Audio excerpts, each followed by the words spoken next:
नमस्कार, सियासी अखाड़ा देख रहे हैं आप। मैं हूं आपके साथ वरुण गोयल। हरियाणा के बजट की तैयारियां शुरू हो गई हैं, प्री बजट बैठकें चल रही हैं, घंटों मंथन हो रहा है। पिछली बार का जो बजट था उसमें कितनी घोषणाएं पूरी हुई, क्या कुछ किया जाना है, जो केंद्र का बजट था उससे हरियाणा को क्या कुछ मिलेगा, कितना फायदा होगा।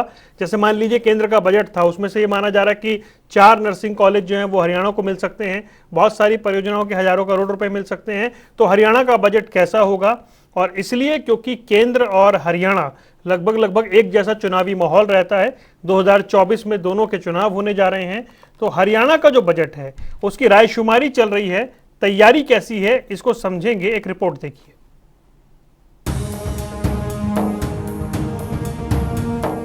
बजट से पहले मनोहर मंथन। जी हां, हरियाणा का बजट पेश होने से पहले मुख्यमंत्री मनोहर लाल ने अपने मंत्रियों के साथ प्री बजट चर्चा की है। प्री बजट बैठक में कैबिनेट मंत्रियों समेत तमाम प्रशासनिक सचिव भी शामिल हुए, जहां आगामी बजट को लेकर चर्चा की गई, तो साथ ही पिछले साल के बजट की घोषणाओं को भी रिव्यू किया गया। हालांकि इससे पहले भी मुख्यमंत्री की अध्यक्षता में प्री बजट चर्चा पर बैठक आयोजित हो चुकी है, जहां तमाम व्यवसायियों से बजट को लेकर सुझाव लिए गए थे। एक अच्छा बजट कैसे लेकर के आएंगे उसकी प्लानिंग सब बन रही है, और जैसे ही बजट घोषित होगा, स्वाभाविक है 20 तारीख के बाद ही होगा, क्योंकि 20 को तो राज्यपाल अभिभाषण होगा, और उसके 2-3 दिन के बाद जब भी बजट की घोषणा होनी होगी वो बीएससी की कमेटी वो तय करेगी कि किस दिन उसको घोषणा करनी है। उस दिन एक अच्छा बजट और गरीब के हित का बजट, जो वंचित हैं उनको वरीयता ये दी जाएगी। अंत्योदय के नाते से जैसे हमने बहुत सी योजनाएं पहले भी बना के घोषित की हैं, और भी कुछ आवश्यकता होगी तो नई योजना उसमें घोषित करेंगे। केंद्रीय बजट के तर्ज पर ही हरियाणा का पहला अमृतकाल का बजट पेश किया जाएगा, जिसे लेकर मुख्यमंत्री पहले ही ये घोषणा कर चुके हैं कि आर्थिक सीमाओं को ध्यान में रखकर हरियाणा का बजट बनाया जाएगा, जिसे लेकर मुख्यमंत्री मनोहर लाल की अध्यक्षता में प्री बजट चर्चा की गई। मुख्यमंत्री का मानना है कि अंत्योदय की भावना को ध्यान में रखकर ऐसा बजट तैयार किया जाएगा जो हर वर्ग को राहत देने वाला होगा। चंडीगढ़ से पवन सिवर के साथ ब्यूरो रिपोर्ट, जनता टीवी। और चलिए चर्चा की शुरुआत करते हैं। 4 खास मेहमान हमारे साथ जुड़ गए। वंदना पोपली भारतीय जनता पार्टी का पक्ष रखेंगी, केवल ढींगरा कांग्रेस की ओर से है, रजत पंजेटा इंडियन नेशनल लोकदल और राकेश फड़ाना आम आदमी पार्टी से। आप चारों का स्वागत है। वंदना, मैं समझना चाहूंगा कि एक तो ये माना जा रहा है कि जो केंद्र का बजट था उसे सीधी सीधी कोई बड़ी ऐसा सौगात हरियाणा के लिए तो नहीं आई, लेकिन माना जा रहा है कि बहुत सारी परियोजनाओं से बहुत फायदा होगा। और ये हम सुन भी रहे हैं कि जो केंद्रीय बजट है उससे हरियाणा को फायदा होगा, यानी उसकी छाप अब हरियाणा के बजट में दिखनी चाहिए। उस लिहाज से हरियाणा की जनता क्या उम्मीद करे?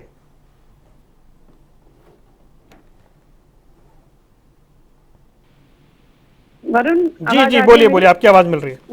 जी, सबसे पहले अमृतकाल का पहला बजट प्रस्तुत हो चुका है, अगर मैं केंद्र की बात करूं तो, और हरियाणा में अब जो बजट है वो प्रेजेंट होने जा रहा है। और जिस प्रकार से संतुलित बजट हमने देखा, जिस प्रकार से केंद्र सरकार ने एक संतुलित बजट प्रेजेंट किया, कहने वाले ये भी कह रहे थे कि क्योंकि चुनावी वर्ष है तो चुनावी घोषणाएं होंगी, लेकिन मैं ये मानती हूँ हमारी जो सरकार है, हमारे जो प्रधानमंत्री हैं, वो कभी भी कठोर निर्णय लेने की आवश्यकता हो तो उसमें पीछे नहीं हटते। तो उन्होंने जनता को लुभाने की बजाय भविष्य की योजनाओं को देखते हुए बजट को प्रेजेंट किया। उसमें वर्तमान को लेकर चीजें भी थी और भविष्य को लेकर भी, आने वाले समय में क्या क्या चीजें जो है आने वाले 20-30-40 साल बाद हमारे पर्यावरण को या हमारे धरती को जिन जिन चीजों की आवश्यकता होगी, जो करने की जरूरत है, उनको भी उन्होंने प्रेजेंट किया। जहां तक हरियाणा के बजट की बात है, ये कहा जरूर जा रहा है कि डायरेक्टली हरियाणा को कुछ नहीं मिला, तो मुझे लगता है स्टेट वाइज ऐसा कुछ नहीं था, बट स्टिल हरियाणा को इतना ज्यादा फायदा मिलने वाला है केंद्र के बजट से। हमने मुख्यमंत्री मनोहर लाल खट्टर जी को भी सुना, आपने देखा होगा जो रैपिड रेलवे है जिसका 3600 करोड़ बजट है, उसका मेजर शेयर हरियाणा से होकर निकल रहा है। चाहे वो दिल्ली से करनाल की बात हो या दिल्ली से यहाँ रेवाड़ी तक की बात हो, तो उसका मेजर शेयर जो है वो हरियाणा को मिलने वाला है। दूसरी बात, अगर आपने केंद्रीय रेलवे मंत्री को सुना होगा तो उन्होंने कहा कि जो हमारी रेल कोच फैक्ट्री है उसमें वंदे भारत जो हमारी ट्रेन है वो वहां पर बनेगी, तो ये भी फायदा जो है वो हरियाणा को मिलेगा। इसके अलावा प्रधानमंत्री आवास योजना में भी जो 66% बजट बढ़ाया गया है उसका भी फायदा हरियाणा को मिलने वाला है। 41,000 करोड़ का जो बजट था उसको 69,000 करोड़ कर दिया गया है, तो इसका फायदा हमारे को मिलेगा। 50 एयरपोर्ट की बात की गई तो हिसार में तवार को फायदा हो ही रहा है। इसके साथ साथ गुड़गांव में अगर हेलीकॉप्टर की हम बात करें, हेलीपैड जो प्रस्तावित है 20 एकड़ जमीन पर, वो भी, उसका भी हमारे को बेनिफिट होगा। यूनिटी मॉल जिस तरह से खुली जाएगी, जिस प्रकार से कहा गया कि 1 डिस्ट्रिक्ट 1 प्रोडक्ट होना चाहिए, तो हमारे मुख्यमंत्री जी ने उसको आगे बढ़ते हुए 1 ब्लॉक 1 प्रोडक्ट रखने की बात की है। तो ये हर एक जो मुझे लगता है वर्ग को लेकर साथ चलने वाला जिस प्रकार से केंद्रीय बजट था, उसी प्रकार से हरियाणा को बेनिफिट तो हुआ ही है, लेकिन हरियाणा का बजट भी इसी प्रकार से होगा जो लोगों के फायदे के लिए होगा, चाहे वो शॉर्ट टर्म फायदे हैं या लॉन्ग टर्म फायदे हैं। ठीक है रजत पंजेटा, केंद्र सरकार के बजट में आरआरटीएस के 3600 करोड़ और उस 3600 करोड़ में सबसे ज्यादा फायदा हरियाणा को होगा, ये माना जा रहा है। तो उस लिहाज से हम ये उम्मीद करें कि जो हरियाणा का बजट है वो इस बार अलग बजट होगा, और खासकर से एक बात कही जाती है कि भाई वो चुनावी बजट होगा या नहीं होगा, वो भी देखने वाली बात रहेगी।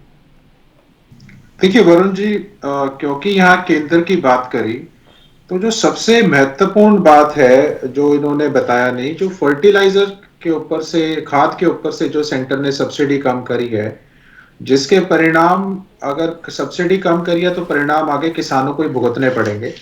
और ये फर्टिलाइजर के ऊपर जो सब्सिडी के ऊपर ये खुल के ना कोई बात करते हैं ना कोई चर्चा करते हैं, ये बहुत ही महत्वपूर्ण इशू है। उसके बाद जो टोटल एग्रीकल्चर का बजट है वो सेंटर ने घटाया है। प्रधानमंत्री फसल बीमा योजना को 12% तक घटा दिया। पीएम किसान को इन्होंने 13% तक कम किया है। राष्ट्रीय किसान विकास योजना को 31% कम किया है। उसके बाद कृषि उन्नति योजना को 2% तक कम किया है। उसके बाद एक PSSMIS है, प्राइस सपोर्ट और मार्केट इंटरवेंशन, उसको इन्होंने खत्म ही कर दिया, बिल्कुल निल कर दिया। उसके बाद एक PM आशा योजना थी जिसका 1500 करोड़ का बजट रखा गया था, उसको भी खत्म कर दिया इन्होंने। उसके बाद ये बताएं कि FCI जो खरीद करती है किसान की, जो फसल की खरीद करती है, तो FCI की जो नेशनल फूड सिक्योरिटी एक्ट है NFSA, उसको इन्होंने 30 से 32% तक कम करने का काम किया है। और जो गरीब किसान मजदूर जैसे मजदूर है, उसका मनरेगा का जो बजट है उसको इन्होंने 32.9% कम कर दिया है। तो इनके बारे में चर्चा करें। और जो सबसे महत्वपूर्ण बात है, हरियाणा के ऊपर जो कर्ज है, जो बेलगाम तरीके से हरियाणा पे कर्ज बढ़ता जा रहा है, उसके बारे में आप क्या करेंगे? क्या इस बार हम उम्मीद कर सकते हैं कि आप 2-2.5 लाख करोड़ तक का जो कर्ज कम करेंगे? हो सकता है आपकी अच्छी नीतियों की वजह से 50-60 हजार करोड़ का ही कर्ज रह जाए। मैं उम्मीद करता हूं कि आप 1-2 लाख करोड़ का तो बजट में जो हरियाणा का जो कर्ज है इस बजट में, वो हरियाणा की जनता के ऊपर से जो अतिरिक्त बोझ लाद दिया गया है उसको कम करने का काम करेंगे। उम्मीदें बहुत हैं। हम उम्मीद करते हैं कि शायद गैस सिलेंडर के रेट जो 1100-1200 रुपए का हो गया है, वो दोबारा से जो नवंबर 2020 में 494 का था, हो सकता है आप उसे 400-450 तक ले आए। जो डीजल आपने 90 रुपए लीटर कर दिया है, अब तो रूस से काफी समय से यूक्रेन आप जो बार बार हवाला देते हैं यूक्रेन वॉर का, तो हमारा को तो तेल यूएस से मिल रहा है, रशिया से मिल रहा है और हम यूएस तक को दे रहे हैं वहां से लेके। तो आपने क्या तेल के दाम कम किए? तो मैं उम्मीद करता हूं कि सरकार जो है आम जनता, आम जन साधारण जो एक मिडिल क्लास है, लोअर मिडिल क्लास है, उसके लिए उसका बजट कुछ सुधारने का काम करेंगे, ना बिगाड़ने का। ठीक है, वंदना जी जवाब दीजिए, फिर मुझे 2 और मेहमानों के पास चलना। देखिए, सबसे पहले NLD के प्रवक्ता जो हैं उन्होंने कहा, ये कई उन्होंने फैक्ट की बात करी, पता नहीं कहाँ से फैक्ट लेकर आते हैं कि बजट कम कर दिया। मुझे लगता है कि कितना भी कर दिया जाए, लेकिन विरोध के लिए विरोध करने वाली बात है। हमने देखा है कि किस प्रकार से, अगर हम पाकिस्तान की बात कर ले, बांग्लादेश की बात कर ले, क्या हालत हुआ उनका कोरोना के बाद। और मैं उससे भी कंपैरिजन नहीं करती, मैं कंपैरिजन करती हूँ बाकी बड़ी जो हमारे डेवलप्ड कंट्रीज हैं उनसे कंपैरिजन। डॉलर का क्या हाल सबसे बड़ी अर्थव्यवस्था है, तो पार्टी सबसे बड़ी अर्थव्यवस्था है। इतनी जबरदस्त ग्रोथ हो रही है, दुनिया देख रही है कि किस प्रकार से हमारी अर्थव्यवस्था बढ़ रही है। और आपको जरूर विरोध के लिए विरोध करना है तो आप कर सकते हैं। आपने यहाँ पर कर्जे की बात करी, तो मैं आपको बताना चाहूंगी कि जो 3% के अंदर GDP का जो 3% है उसके अंदर कर्जा लेना चाहिए, तो उसकी लिमिट को हमने कभी क्रॉस नहीं किया। पिछली बार जो कांग्रेस सरकार थी उसमें 5 बार उससे वो बाहर गए। पंजाब जो है वो कई बार उससे बाहर जा चुका है, लेकिन हम अपनी उस लिमिट में हैं। कर्जा लेना, आप कहें कि कर्जा बिल्कुल खत्म हो जाए, तो सरकार तो व्यापारी नहीं है, सरकार एक वेलफेयर, ये वेलफेयर स्टेट है, लोगों के लिए व्यापारी ने तो अडानी को दे दो सब कुछ, व्यापारी तो कर रहे हो, बीच में नहीं बोली है मैं। जनता का पैसा, अकाउंटेबिलिटी है, बिल्कुल। प्रवक्ता साहब अकाउंटेबिलिटी, जनता का पैसा है। आप ये पल्ला नहीं झाड़ सकते बोल के हर बारी की सरकार व्यापारी नहीं है। पैसा अकाउंटेबिलिटी आपकी, आपको बिठा रखा है, खजाने की चाबी एक एक करके बोलिए, एक एक करके बोलिए। खजाने की चाबी आपके हाथ में है, कैसे अकाउंटेबिलिटी नहीं है? कैसे कह सकते हो आप व्यापारी नहीं है? अडानी के हाथ में दे दो सब कुछ फिर। कि मोदी सरकार अच्छा काम कर रही है, विरोध नहीं कर पा रहा, क्या ऐसी कोई प्रॉब्लम है तो बता दीजिए। अच्छा रुकिए, दोनों रुक जाइए, चलिए दोनों रुक जाइए, मैं और मेहमानों के पास आगे बढ़ता हूँ, प्लीज दोनों रुकिए। वंदना जी और रजत जी दोनों रुकिए, और मेहमान उनके पास चलते हैं। केवल ढींगरा जी, मैं बात हरियाणा के बजट की कर रहा हूँ क्योंकि प्री बजट बैठकें चल रही हैं, एनालिसिस हो रहा है, मंथन हो रहा है, और मैं मूल मुद्दे पर आ रहा हूं कि जब ये माना जा रहा है कि केंद्र से हरियाणा को फायदा होगा इस बार के बजट में, तो हरियाणा में क्या कुछ उम्मीद की जाए इस बजट से जो हरियाणा सरकार पेश करेगी 23 तारीख को? वरुण जी, अब हरियाणा को केंद्र के बजट से क्या फायदा होना है, क्योंकि 8.5 साल निकल चुके हैं इनके। अब ये या तो ये लास्ट बजट है या सेकंड लास्ट बजट है, क्योंकि एक बजट इनका लास्ट अगला और होगा, फिर तो चुनाव आ जाएंगे। तो जो ये सेकंड लास्ट बजट है उसमें हरियाणा कौन सा सेंटर ने कौन सी कोई स्कीमें हरियाणा को पहले दी हैं जो अब देंगे और उससे जो है बढ़िया हो जाएगा, ऐसा मुझे लगता नहीं है। सिर्फ चुनावी बजट होता है, आंकड़ों का खेल खेलते हैं और भाग जाते हैं। पिछले 8.5 साल के अंदर हरियाणा के अंदर कोई काम तो किया नहीं इस सरकार ने। आप देखिए, शिक्षा के अंदर जो बहुत अच्छे काम किए, 5000 स्कूल बंद कर दिए खट्टर सरकार ने। स्वास्थ्य के अंदर बॉन्ड स्कीम लेकर आए, जिससे बच्चे जो है अब पढ़ेंगे तो उनको बॉन्ड भरने पड़ेंगे 25-25 लाख के। अगर हम इंडस्ट्री की बात करें तो जो पुरानी इंडस्ट्री लगी HSIDC की या IMT की, वही इंडस्ट्री लगी। कोई नई जमीन ना एक स्क्वायर मीटर भी एक्वायर नहीं करी, ना कोई HSIDC बनाई, ना कुछ और बनाया। अगर हम मेट्रो की बात करें तो मेट्रो जहां तक बनी हुई थी वही बनी हुई है, कोई और आगे एक्सटेंशन कुछ नहीं हुई।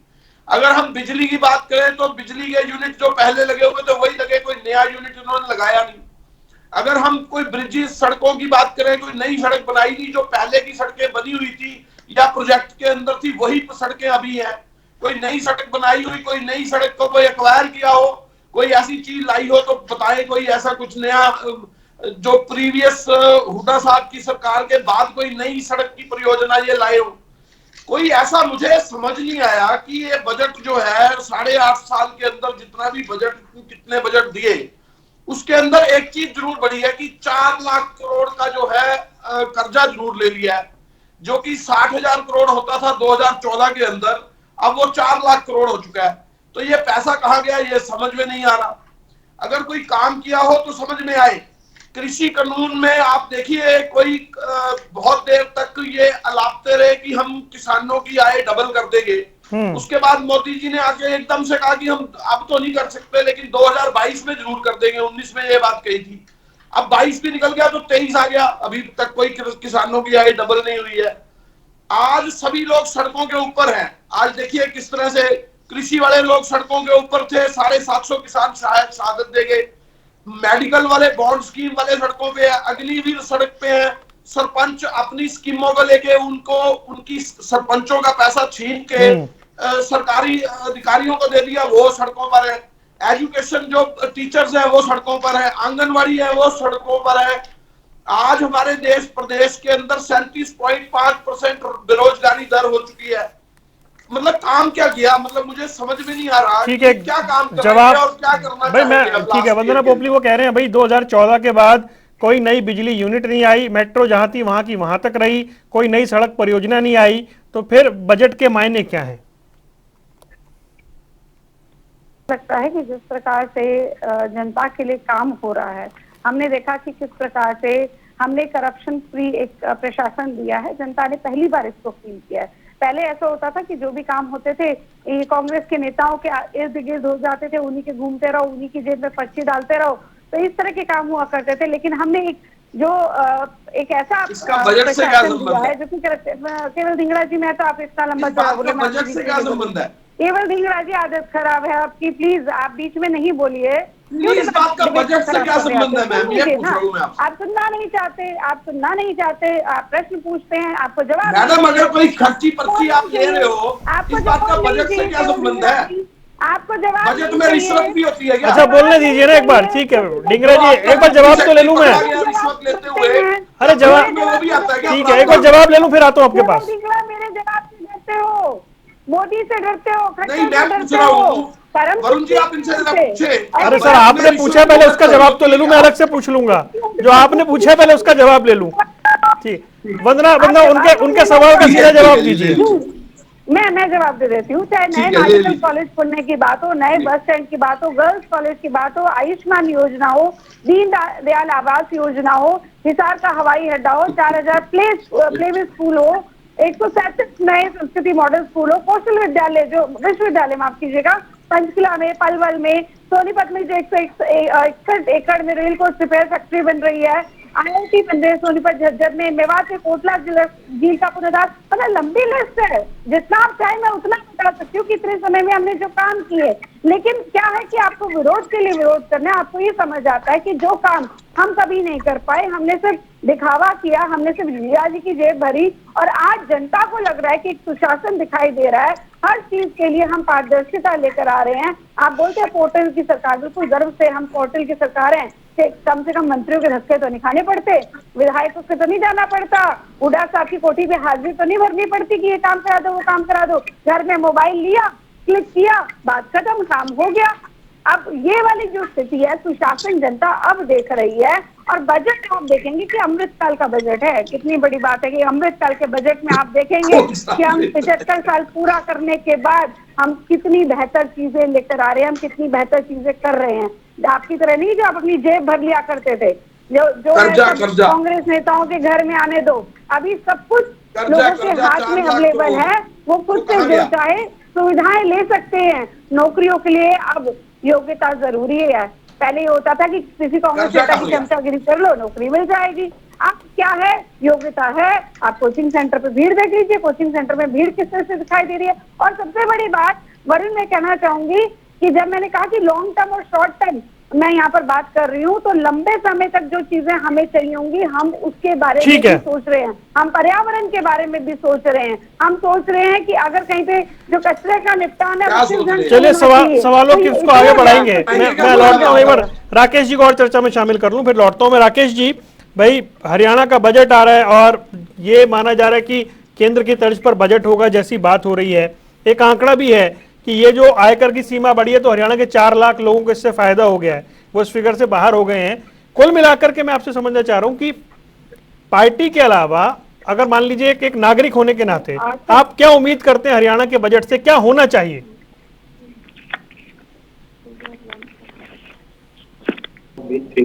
जब बजट पेश हुआ तो हरियाणा के लोगों को इसमें खाली हाथ रहा, कुछ मिला नहीं हरियाणा के लोगों को। पिछली बार हरियाणा का बजट 32,24,000 रुपए था, 900 करोड़ रुपए था। उसमें इन्होंने कहा किसानों को 3 लाख रुपए तक के फसली कर्ज बिना ब्याज मिलेगा, स्मार्ट सिटी की तर्ज पर स्मार्ट गांव बनेंगे, 2022 तक किसानों की आय दुगनी हो जाएगी, प्रदेश में नशा मुक्ति केंद्र होंगे। अब आप देखें जहां जो भी इन्होंने बातें करी पिछले बजट में, सामाजिक सुरक्षा पेंशन 2000 से 3,000 रुपए हो जाएगी, हर मंडी और शुगर मिल को 10 रुपए में किसान को थाली मिलेगी।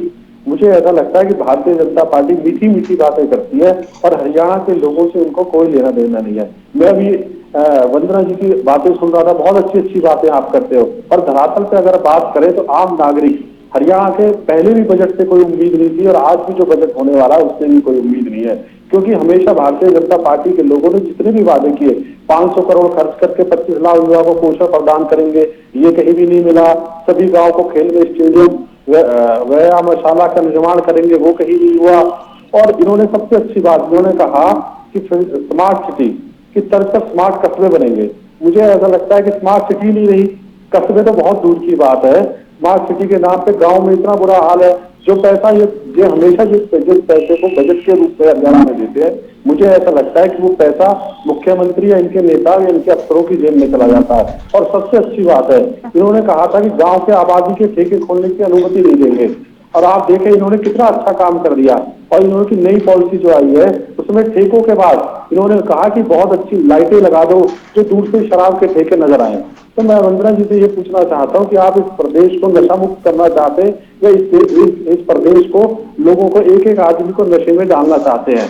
तो ये मुझे तो लगता नहीं कि हरियाणा में कोई इनके बजट से कोई ज्यादा लोगों को उम्मीद होगी, कोई देखेगा इस बजट को या किन लोगों ने ज्यादा, क्योंकि देश में जिस तरीके से नरेंद्र मोदी जी ने और उन्होंने जो अब बजट दिया उसमें हरियाणा को क्या मिला? ठीक है, जवाब देता हूँ। वंदना जी जवाब दीजिए।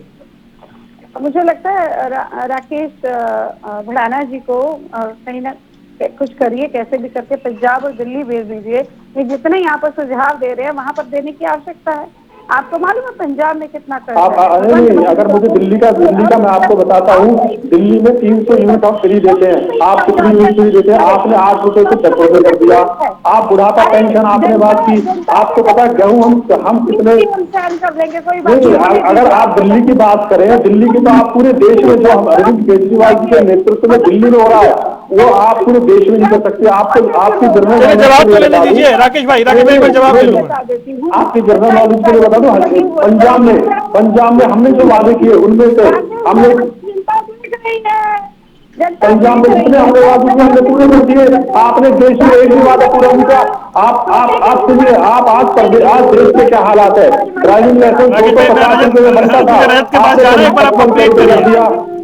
ओके राकेश भाई, आपका सवाल है, मैं जवाब ले लूं। जवाब लेने के बाद मुझे आगे बढ़ना है जी।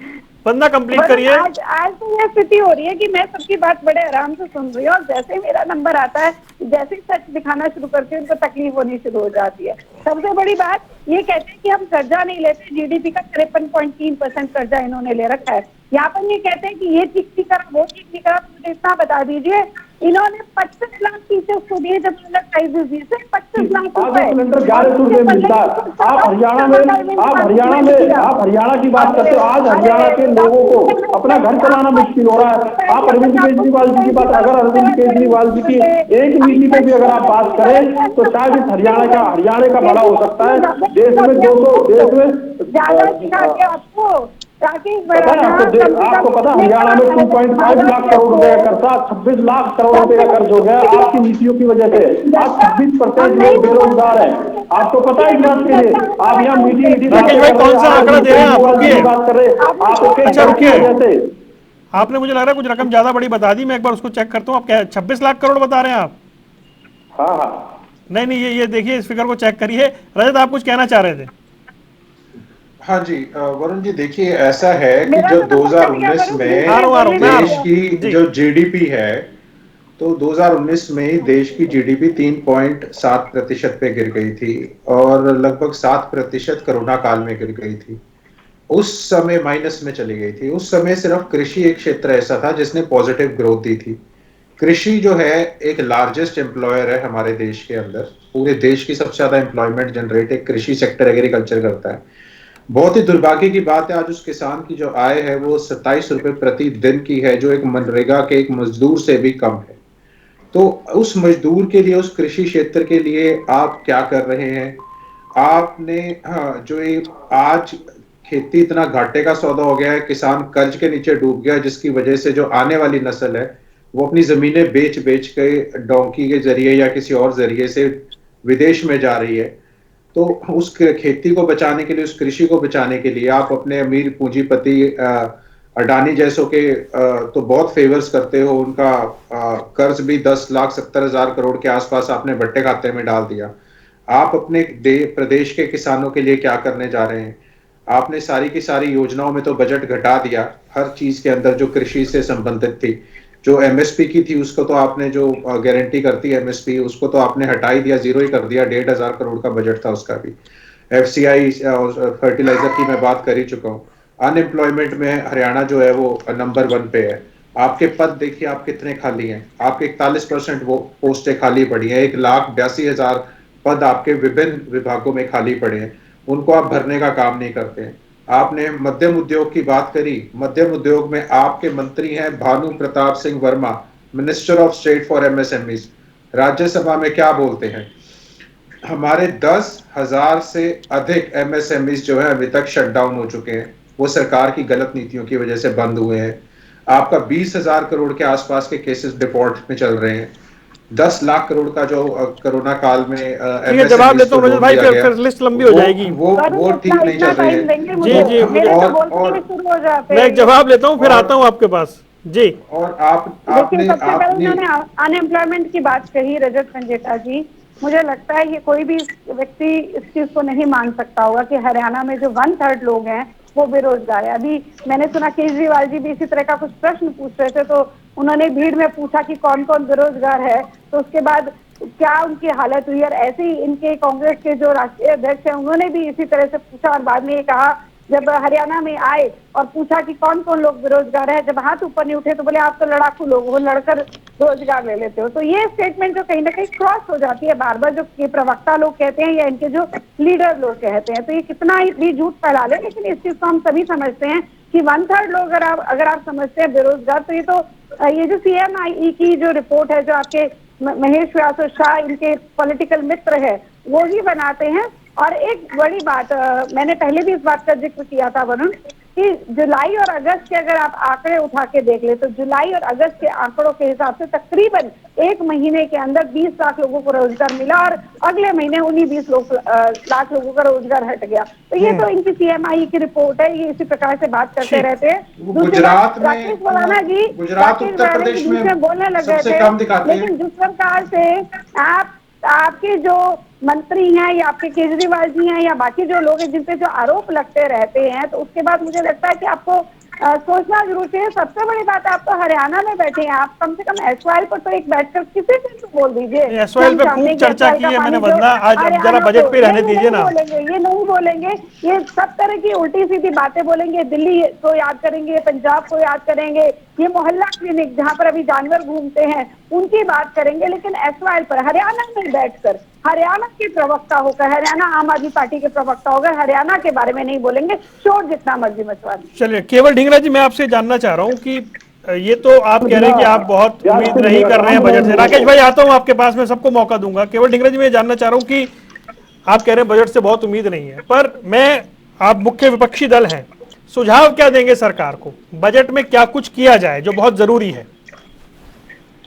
देखिए वरुण जी, बात ये होती है कि बजट है लेखा जोखा, और जो हम काम करते हैं उसका लेखा जोखा है कि आपने क्या काम, क्या सिस्टम बना रहा है और क्या बनाना है आगे। अब आप देखिए, हमारे टाइम के अंदर जब हमने सत्ता ली थी 2005 के अंदर और हुड्डा साहब मुख्यमंत्री बने थे, तो कुल हरियाणा का बजट 2005 में 2300 करोड़ रुपए था। जिस समय हम 2014 में गए थे तो हमारा बजट था 38,000 करोड़, वो था 14 गुना इंक्रीज। अब ये सत्ता में आए, 38,000 करोड़ हम छोड़ के गए, ये 38,000 करोड़ से आज करीबन 1,70,000 करोड़ के करीब है, करीबन 4 गुना बजट है। तो जो 4 गुना, हम 14 गुना बढ़ा कर गए थे, ये सिर्फ 4 गुना बढ़ाया इन्होंने। लेकिन मैंने अभी सवाल पूछे थे इनसे कुछ, ये खर्ची पर्ची इधर उधर की रिश्वतबाजी पे पड़ गई मैडम। इनको ये नहीं पता बजट की मतलब क्या है, बजट का मीन क्या है। बजट का मीन ये है कि आप कृषि के लोगों को उनको क्या दोगे। आप लोगों ने ये तो बताया नहीं हम क्या देंगे। मैं इनसे फिर पूछता हूं, आप शिक्षा में क्या दोगे, कृषि में क्या दोगे, 8.5 साल तक क्या दिया आपने। पेंशन जो थी बुजुर्गों की वो 5 लाख पेंशन काटी है, बल्कि दी कहां है। उसको बढ़ाने की बात की थी, उनको 5100 रुपए पेंशन देंगे। वो जेजेपी इनके साथी हैं, उन्होंने कहा था, आपने क्यों नहीं ली अभी तक। आपने 5000 पेंशन उनकी क्यों काटी, आपने पीपीपी मोड क्यों लगाए, आपने सरपंचों की हवा क्यों निकाली। उनको जो अमाउंट दी जाती है 20 लाख हम देते थे, आप 50 लाख करते। आपने कहा अब तो 2 लाख करेंगे। तो आप इसका मतलब क्या है कि आप लोगों के लिए, जो जनता ने आपको चुना है, आप उनके लिए क्या काम कर रहे हो। आप उनके लिए काम नहीं करना चाहते हो, ना आप शिक्षा में कोई काम करना चाह रहे हो, ना आप कोई मेडिकल सिस्टम मैं तो पूछ रहा था कि आप सुझाव बता दें। आप फिर वही 37 पॉइंट बेरोजगारी दर। ढींगरा जी, मैं आपसे ये पूछ रहा था कि आप कोई सुझाव बता दें क्या बजट में होना चाहिए। आप सुझाव तो क्या, अब लास्ट बजट है, इसमें क्या इनको सुझाव दे। ये पहले साल हमसे सुझाव, अभी तो 1 हफ्ता है, दे सकते थे आप सुझाव बनाते। हम तो हर साल सुझाव देते हैं इनको, लेकिन ये सुझाव मानते हैं चलिए कि वंदना जवाब उसका दीजिए। करते हैं। देखिए, सबसे पहले आपने इनसे एक आउट ऑफ सिलेबस क्वेश्चन पूछ लिया। ये तो विरोध की तैयारी करके आए थे और आपने सुझाव मांग लिया। तो जब से विरोध ही करना था तो सुझाव ये कहाँ से देते? बड़ा अच्छा लगता अगर केवल धिंगरा जी बताते कि क्या क्या चीजें। हम तो सभी का सुझाव ले रहे हैं। मुख्यमंत्री जी ने नई परंपरा शुरू करी है। केवल धिंगरा जी मतलब कुछ आज कुछ स्पेशल है क्या वरुण आपकी डिबेट में कि मेरे बोलते ही शुरू हो जाएंगे? नहीं, सारे आपके सहयोगी हैं। हाँ, नहीं पता नहीं क्या आज कुछ स्पेशल है कि मेरे बोलते ही शुरू हो जाते हैं। कारण क्या है वो समझ नहीं आ रहा।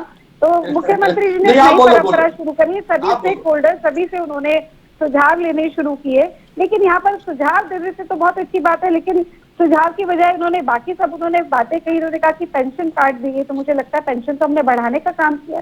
आपके समय में तो जिन जिन आपके रिश्तेदारों को पेंशन मिला करती थी, चाहे उनकी कितनी भी इनकम है, उन सबकी पेंशन जरूर कटी है। उसमें तो कोई एतराज वाली बात नहीं है कि जितनी एक लिमिट आप डिसाइड करके गए थे 1,20,000, हमने उस लिमिट को 1,80,000 किया। 1,80,000 तक जिसकी इनकम है उस हिसाब से पेंशन को भी उसी हिसाब से रखा गया। दूसरी बात, पेंशन की हवा निकाल दी। आप कह रहे हैं कि 2 लाख लिमिट कर दी, हम तो कह रहे हैं अनलिमिटेड काम कराओ जो आपके काम के हिसाब से है। काम कराने के लिए मना नहीं है, बजट देने के लिए मनाही नहीं है। बजट उनको लगातार दिया जा रहा है, लेकिन ई टेंडर जो आज टेंडर कराया जाता था उसकी बजाय ई टेंडर कर दिया जाए। इसमें हवा कहाँ से निकल गई? ऐसा तो नहीं है कि आपके रिश्तेदारों को टेंडर पकड़ा देंगे। जो आएगा, जो कम बिड करेगा उसको टेंडर दिया जाएगा। चलिए, एक अच्छी चर्चा चल रही थी और मैं चाह रहा था कि इसमें, और राकेश भाई आप कुछ कह लीजिए, 30 सेकंड, ये मेरे पास वही समय समाप्त हो गया। रजत जी आता हूँ, कोशिश करता हूँ आ जाऊँ। मैं वंदना जी से एक बात पूछना चाहता हूँ। इन्होंने कहा कि हमने सबको सब कुछ मिला दिया है। मैं कह रहा हूँ कि शिक्षा में आपने क्या किया? हरियाणा में शिक्षा का जो इतना बुरा हाल है, बंद हो रही है, टीचर है नहीं, बच्चे दर दर की ठोकरें खा रहे हैं। आपने क्राइम के मामले में, आज आप क्राइम के मामले में देखें, स्कूलों की फीसें आपने प्राइवेट लोगों से, आपने प्राइवेट स्कूलों से आपने सेटिंग कर ली।